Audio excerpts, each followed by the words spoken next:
और क्षेत्र के सभी सम्मानित लोगों से के बारे में मैं जानता हूँ। फिरोज भाई एक सामाजिक आदमी हैं और ये ना तो कभी झगड़ा करने वाले न किसी झगड़े के चक्कर में पड़ते हैं, लेकिन सामाजिक होने के नाते कल जो विवाद हुआ बच्चों को लेकर के, ये वहाँ छुड़ाने चले गए और इनको गंभीर रूप से जो है पुरानी रंजिश को लेकर के इनको मारा पीटा भी गया और इनको ला करके पवाई में मेडिकल मुआयने के लिए भर्ती किया गया तो डॉक्टर ने सदर रिफ़र किया।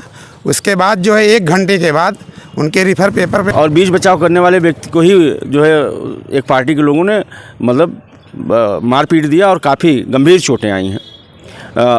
उनको जो है अस्पताल में ले गए थे, पर्ची पे दवा जो बनी है उनका मेडिकल नहीं कराया गया। ये घोर लापरवाही है थानाध्यक्ष पवई की। आप उनका मेडिकल कराएं, उनको मेडिकल कराना चाहिए और मेडिकल के बाद उन्हें इलाज हेतु जो जहाँ भी रिफ़र करता है डॉक्टर, उनका इलाज कराना चाहिए। आने के बाद पता चला है कि ये लोग को चाकू लग गई है। अब कोई कह रहा है कि थोड़ा सा हाथ में कट लग गया है, तो कोई कह रहा है कि 60 टाका लग गया, लेकिन कोई चीज़ क्लियर तो है नहीं, सिर्फ ऐसे ही बता रहे हैं। अब भाई यहीं से थाने से पता चल रहा है, बाकी वहाँ से तो नहीं कुछ पता चल रहा है। अब ये लोग आगे क्या करना चाहते हैं भाई वो तो नहीं पता है। फिरोज भाई क्या रोल रहा है, ये क्या निर्दोष हैं? इनका उसमें कोई मैटर नहीं है। एक आम नागरिक की तरह वो खड़े हैं, जैसे हर आदमी एक भाई चौराहा बाज़ार कोई भी खड़ा होता है। तो अब ये कहो कि अब उसको तो भाई उसको तो मारे हैं ये लोग, बेगुनाह मारे हैं, गलती नहीं उसकी, कोई भी गलती नहीं।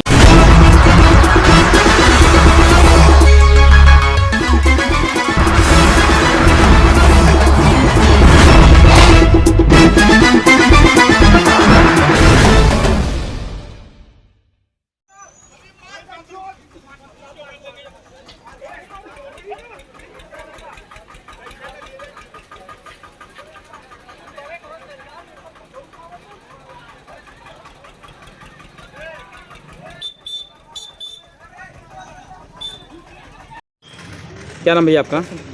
नसीम अहमद गोधना।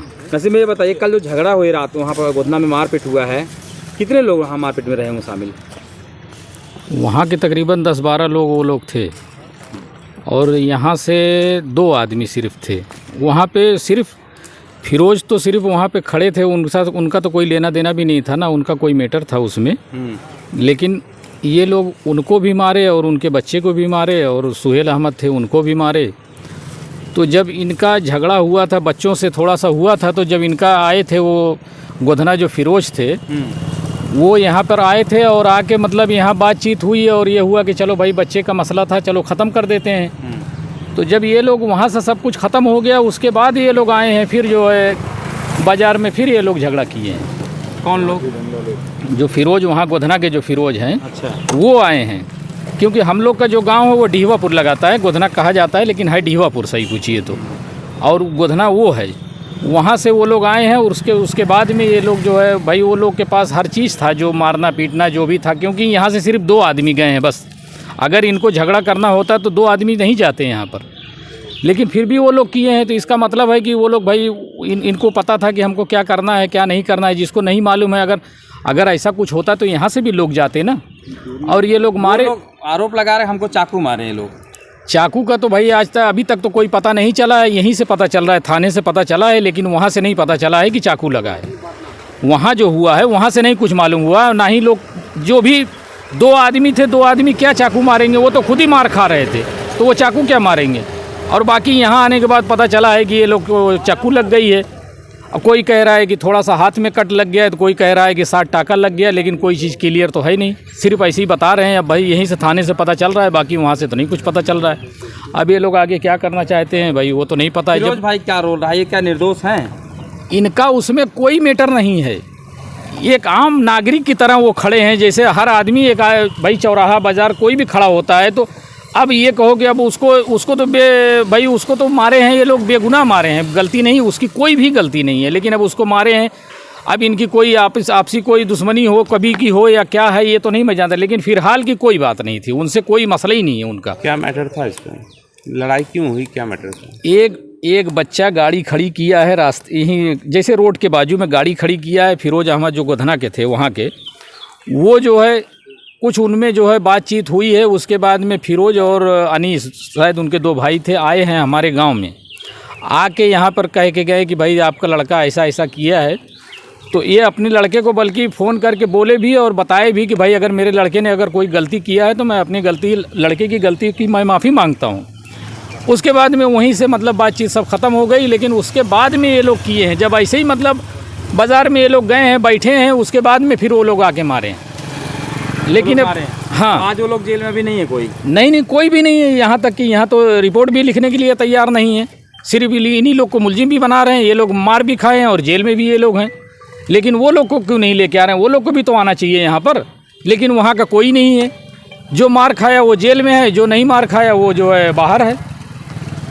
अब चाहे ये इंसाफ है या चाहे कुछ भी करें, ये लोग क्या करता चाहते हैं भाई, ये तो यही जानते हैं। प्रशासन से क्या कहेंगे आप? प्रशासन से मैं यही कहना चाहूँगा कि भाई जो भी हो उसको इंसाफ करें, और इंसाफ करके जो है, जो गलत है उसको भाई उसको जेल में डालिए, जो निर्दोष है उसे आप छोड़ दीजिए।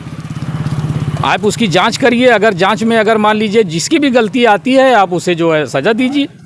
चाहे ये पार्टी की हो रही है चाहे वो पार्टी की, जो भी है, लेकिन उसकी जांच करेंगे तब पता चलेगा ना। अब एक पार्टी को आप पकड़ के लेके जाएंगे तो एक पार्टी क्या करेगी? एक दूसरी पार्टी तो ऐश कर रही है, वो चली भी गई शायद। उनका मुंबई का टिकट था, वो चले भी गए। अगर वो निर्दोष हैं या दोषी हैं तो कम से कम यहाँ आए, यहाँ रहना चाहिए। उसके बाद में पता चलता ना कि कौन दोषी है कौन निर्दोषी है। लेकिन वो लोग चले गए और जो निर्दोष था वो बेचारे जेल में पड़े हुए हैं। भैया आप यहाँ पर किसी पर हुए हैं? एक हमारे साथी हैं फिरोज़ अहमद, जो सामाजिक कार्यकर्ता हैं। गोदना में वो गैस का उनका दुकान है, रिपेयर, चूल्हा वगैरह रिपेयर करते हैं। तो कल शाम को जो है कुछ लोगों का विवाद हो रहा था, जिसमें वो चले गए बीच बचाव करने के लिए। और बीच बचाव करने वाले व्यक्ति को ही जो है एक पार्टी के लोगों ने मतलब मार पीट दिया और काफ़ी गंभीर चोटें आई हैं। उनको जो है अस्पताल में ले गए थे। पर्ची पे दवा जो बनी है उनका मेडिकल नहीं कराया गया। ये घोर लापरवाही है थानाध्यक्ष पवई की। आप उनका मेडिकल कराएं, उनको मेडिकल कराना चाहिए। और मेडिकल के बाद उन्हें इलाज हेतु जो जहाँ भी रिफ़र करता डॉक्टर, उनका इलाज कराना चाहिए। और जो इनका एक तरफ से आपने मुकदमा लिख दिया, FIR कर दिया, दूसरी तरफ से जो आपने न तो FIR लिखा न उनका प्रार्थना पत्र लिया। ये बताइए, यहाँ पर जो आपने मुलाकात की है लोगों से, क्या लगा आपको? क्या थाना कुछ? देखिए, लगा ये कि जो है थाना एकदम मनमाना तरीके से चल रहा है।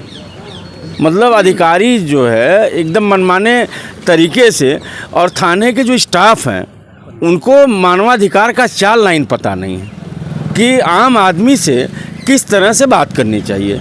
पूरा का पूरा थाना टेम्पराइड लगता है कि जैसे मतलब कहीं घर से झगड़ा करके लोग आए हों।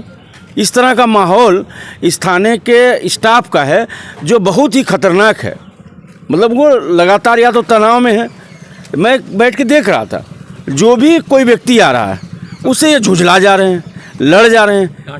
एकाक तो महिला सिपाही हैं, उनको समझ ही नहीं है कि मतलब कौन सी ट्रेनिंग करके आई हैं, किस तरह से बात करनी चाहिए, किससे कौन सी बात करनी चाहिए। मतलब एकदम यहाँ बात नहीं करनी है। इतना आक्रामक हो करके मुझे लग रहा है कि ये जो है अंग्रेज़ी हुकूमत का थाना चला रहे हैं। जबकि यहाँ मानवाधिकार भी हैं लोगों के। बिल्कुल। और मानवाधिकार के हिसाब से चीज़ें चलनी चाहिए। चूँकि मैं एक सामाजिक कार्यकर्ता हूँ, किसानों के बीच में काम करता हूँ, तो मैं उम्मीद भी करता हूँ कि जो शासन प्रशासन में लोग हैं वो भारत के संविधान के हिसाब से काम करें। फिरोज भाई को चोट भी लगी है, उसको पीटा भी है लोगों ने, उसके खिलाफ आपने FIR कर दिया, उसको आप जेल भेज रहे हैं। तो ये इस तरह का जो है कार्रवाई मुझे लगता है कि घोर निंदनीय है, और इस तरह की कार्रवाई नहीं होनी चाहिए। तो सरकार से कुछ पुलिस प्रशासन है या SSP?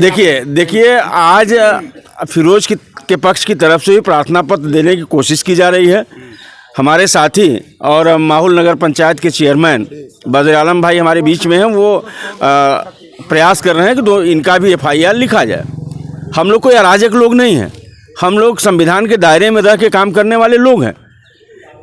तो प्रार्थना पत्र दिया जाएगा। अगर ये FIR नहीं करते हैं तो इस देश में बहुत सारे रास्ते हैं, अदालतों का रास्ता है। हम अदालत जाएंगे, कोर्ट जाएंगे, कोर्ट जाके जो है न्याय की मांग करेंगे। जाहिर सी बात। क्या नाम भी आपका है और परिचय? मेरा नाम बदर आलम, नगर पंचायत अध्यक्ष माहौल हूँ मैं। और क्षेत्र के सभी सम्मानित लोगों से के बारे में मैं जानता हूँ। फिरोज भाई एक सामाजिक आदमी हैं और ये ना तो कभी झगड़ा करने वाले ना किसी झगड़े के चक्कर में पड़ते हैं, लेकिन सामाजिक होने के नाते कल जो विवाद हुआ बच्चों को लेकर के, ये वहाँ छुड़ाने चले गए और इनको गंभीर रूप से जो है पुरानी रंजिश को लेकर के इनको मारा पीटा भी गया और इनको ला करके पवाई में मेडिकल मुआयने के लिए भर्ती किया गया तो डॉक्टर ने सदर रिफ़र किया। उसके बाद जो है 1 घंटे के बाद उनके रिफ़र पेपर पे भी जो है दस्तखत नहीं की गई और उनको लाकर लॉकअप में बंद कर दिया गया है। हम यहाँ के कप्तान महोदय से निवेदन करना चाहेंगे, क्योंकि बड़े ईमानदार छवि के कप्तान साहब हमारे हैं, कि वो निष्पक्ष जांच करके FIR हमारा भी दर्ज करने की कोशिश करने कृपा करें ताकि सबको न्याय मिल सके। अगर इस तरीके से न्याय थाने से नहीं मिलेगा तो फिर हम कहाँ जाएंगे। सबसे पहला तो स्थान थाना है जहाँ पे न्याय की हम उम्मीद लेकर के आदमी आता है। हमने एप्लीकेशन दिया तो नायब दरोगा जी थे, उन्होंने कहा कि SO साहब आ जाएंगे तो एप्लीकेशन लिया जाएगा। मैंने SO महोदय से बात भी किया है, अभी वो रिटर्न आ रहे हैं तो हमारी दरख्वास्त को लेने के लिए तैयार हुए हैं और तफ्सीस करके हमारा भी मुकदमा पंजीकृत किया जाए। अन्यथा जो है हम लामबंद होकर के यहाँ से लेकर के ज़िले तक कानूनी लड़ाई लड़ने का काम करेंगे और न्याय के लिए काम करेंगे, किसी पक्ष विपक्ष के लिए काम नहीं करेंगे।